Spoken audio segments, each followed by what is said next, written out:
বিকেলের নাস্তায় যদি থাকে ললিপপ, আহা সেটা যদি হয় চিকেন শামি কাবাব স্টাইলে, তাহলে তো কোনো কথাই নেই। খুব সহজভাবে আজকের এই রেসিপি শেয়ার করব।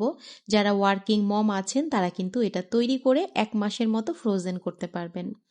এখানে আমি প্রথমেই হাফ কাপ নিয়েছি মসুরের ডাল, সাথে একটা আলু দিয়ে দিচ্ছি, আর এখানে আমি বোনলেস চিকেন ব্যবহার করছি 200 গ্রামের মতো। সাথে দিয়ে দিচ্ছি পেঁয়াজ, আদা, রসুন আর আস্ত কিছু গরম মশলা। আর এখানে আমি আরও কিছু মশলা ব্যবহার করেছি, 1 টেবিল চামচ করে আছে প্রত্যেকটা মশলা। এখানে আছে কাবাব মশলা, হলুদের গুঁড়ো, মরিচের গুঁড়ো, ধনিয়ার গুঁড়ো, জিরার গুঁড়ো আর পরিমাণ মতো লবণ। দেন এখানে আমি 1 কাপ পানি দিয়ে এটা সেদ্ধ করে নিচ্ছি।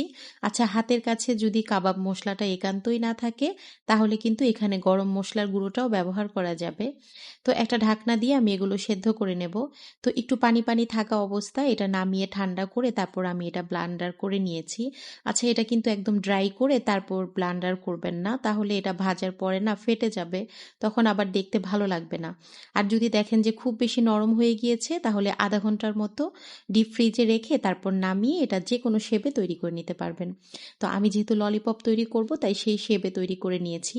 ডিমের ভিতর ডুবিয়ে তারপর ব্রেড ক্রাম্বসে কোট করে নিচ্ছি, একদম ফ্রেশ ব্রেড ক্রাম্বস রেডি করে নিয়েছি। তো এই পর্যায়ে একটু চেপে চেপে ব্রেড ক্রাম্বসটা ভালো করে গায়ে লাগিয়ে নেবেন। যেহেতু এটা চিকেন ললিপপ, এটা ভাজার পর একটু ক্রিস্পি হলে বাচ্চারা খেতে পছন্দ করবে, আর এটা দীর্ঘ সময় ক্রিস্পি থাকবে। তো এখানে আমি কিছু আইসক্রিমের কাঠি ব্যবহার করছি, এগুলো আমার বাসাতেই ছিল, তবে আপনারা বেশি তৈরি করলে এই কাঠিগুলো বাজারে কিনতে পাওয়া যায়, দামও তেমন বেশি একটা নেবে না। আর এই পর্যায়ে কিন্তু আপনারা এটাকে ফ্রোজেন করতে পারবেন।